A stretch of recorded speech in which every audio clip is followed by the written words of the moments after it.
बोलिए अहोई अष्टमी माता की। भक्तों, कार्तिक मास की अष्टमी तिथि को अहोई अष्टमी का त्योहार सभी माताएं अपने बच्चों की दीर्घायु, उनके आरोग्य और उनकी रक्षा करने हेतु मनाती हैं। इस दिन सभी माताएं व्रत उपवास रखती हैं और अहोई माता के साथ साथ भगवान गणेश, भगवान शिव और माता पार्वती का भी पूजन करती हैं। यद्यपि यह उपवास अत्यंत कठोर होता है क्योंकि इसमें निर्जला रहना पड़ता है, तथापि इस उपवास को विधि पूर्वक करने वाली माताओं की संतानें दीर्घायु होती हैं तथा जीवन में आरोग्य, यश, वैभव, कीर्ति और धन धान प्राप्त करती हैं। तो आइए सुनते हैं अहोई अष्टमी की पावन संगीतमय कथा। एक बार फिर बोलिए, बोलिए अहोई अष्टमी माता की।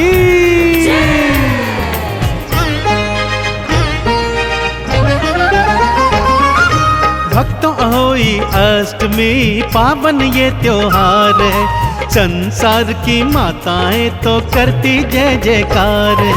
भक्तों, अहोई अष्टमी पावन ये त्योहार है, संसार की माताएं तो करती जय जयकार है। अहोई अष्टमी नमो नमः, माता अहोई नमो नमः, आदि भवानी नमो नमः, माँ कल्याणी नमो नमः। अहोई अष्टमी नमो नमः, माता अहोई नमो नमः, आदि भवानी नमो नमः, माँ कल्याणी नमो नमः।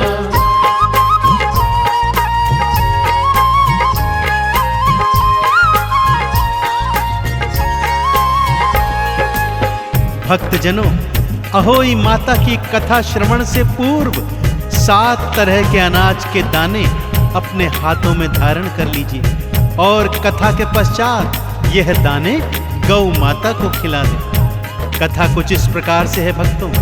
किसी नगर में एक साहूकार अपनी पत्नी, 7 पुत्र और पुत्रवधुओं के साथ रहा करता था। उन 7 भाइयों की एक लाडली बहना भी थी जो दीपावली के अवसर पर अपने मायके आई हुई थी।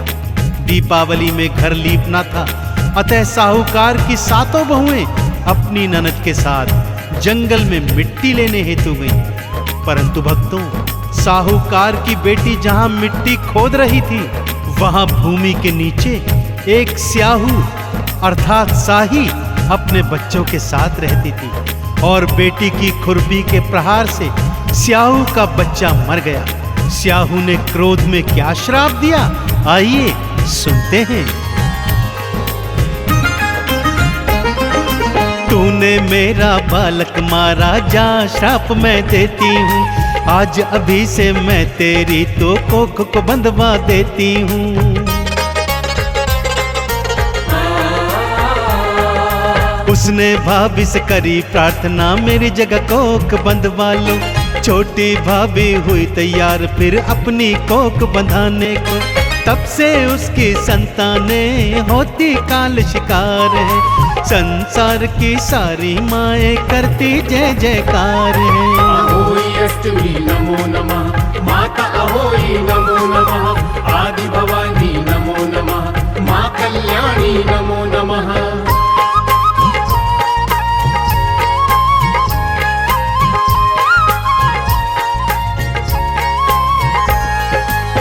सबसे छोटी बहू की कोख स्याऊ माता ने बांध दी।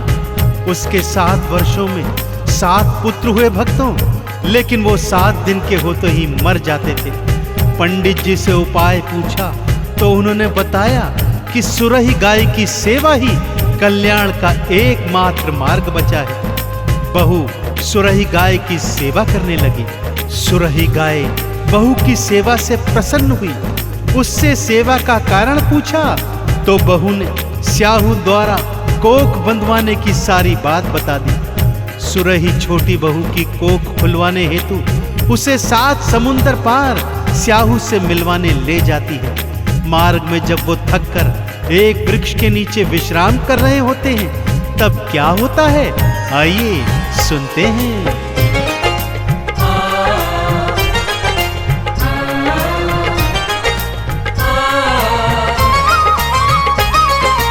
वृक्ष के नीचे बैठ गए थे दोनों ही विश्राम करे।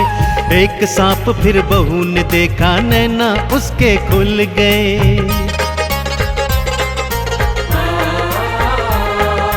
कहीं ये गरुड़ पंखिनी के बच्चों को ना खा जाए। मार दिया बहू ने सांप को, रक्त दिया फिर बिखराए।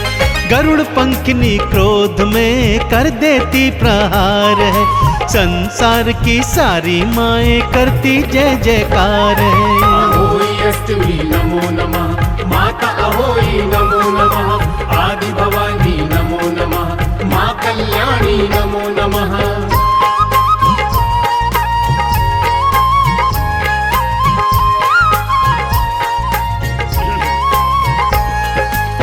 जिस वृक्ष के नीचे वो आराम कर रहे थे, उसी वृक्ष पर गरुड़ पंखिनी का घोंसला था, जिसमें उसके छोटे छोटे बच्चे थे। गरुड़ पंखिनी जब लौट कर आई, उसने भूमि पर गिरा रक्त देखा तो सोचा बहू ने उसके बच्चों को मार दिया है, और वो उसे चोंच मारने लगी। परंतु जब बहू ने सत्य बताया तो गरुड़ पंखिनी लज्जित हुई और प्रसन्न होकर उपकार स्वरूप उन्हें अपने पंखों पर बिठाकर 7 समुद्र पार स्याहू माता से मिलवाने ले गई। सुरही गाय ने जब स्याहू से मुलाकात की तो दोनों बहुत प्रसन्न हुई। छोटी बहू ने भी स्याहू माता को प्रणाम किया और जब तक वो वहां रही उनकी सच्चे हृदय से सेवा करती रही। कुछ दिन बाद जब दोनों वापस आने लगे तो बहू ने स्याहू माता के एक बार फिर चरण छुए। स्याहू माता ने उसे 7 पुत्र और 7 पुत्र वधुओं का आशीर्वाद दिया। तब बहू ने रो रो कर बताया कि माँ, आपने तो मेरी कोख बांधी हुई है, भला आपका वरदान फलीभूत कैसे होगा। सुरही गैया से मिल करके स्याहू माँ प्रसन्न हुई। छोटी बहू भी स्याहू माँ की भक्तों सेवा करने लगी। 7 पुत्रों और 7 बहू का उसको आशीर्वाद दिया। कैसे संभव होगा माता, आपने कोख को बांध दिया। स्याहू मैया बोलती तू बड़ी होशियार है, संसार की सारी माता करती जय जयकार है। अहोई अष्टमी नमो नमः, माता अहोई नमो नमः। आदि भवानी नमो नमः, माँ कल्याणी नमो नमः।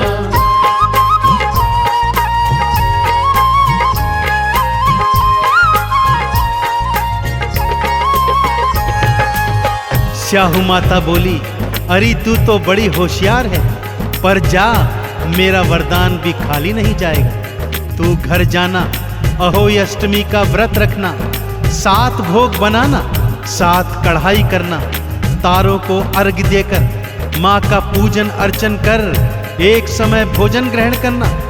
बहू घर आई तो अपने 7 पुत्रों को जीवित पाई। 7 बेटे बहुओं को एक साथ देखकर मारे प्रसन्नता के उसके अश्रु निकल आए। वो मन ही मन अहोई माता की जय जयकार करने लगी और अहोई माता के उद्यापन की तैयारी करने लगी।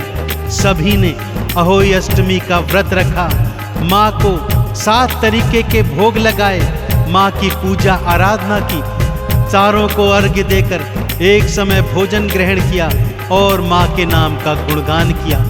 माँ ने दर्शन दिए, सबने प्रार्थना की कि माँ, जिस तरह छोटी बहू पर आपने कृपा दिखाई, संसार की सभी माताओं पर कृपा करना और उनकी संतानों को आरोग्य, यश, कीर्ति, वैभव, धन धान से परिपूर्ण रखना। तो बोलिए अहोई अष्टमी मैया की।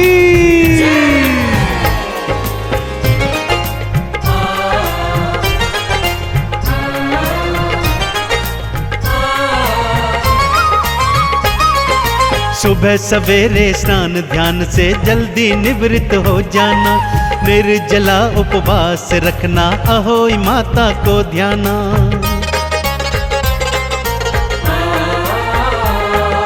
रात में तारों को अर्घ्य देके माँ का पूजन कर जाना, धूप दीप नैवेद्य जला के चंदन तिलक लगा जाना।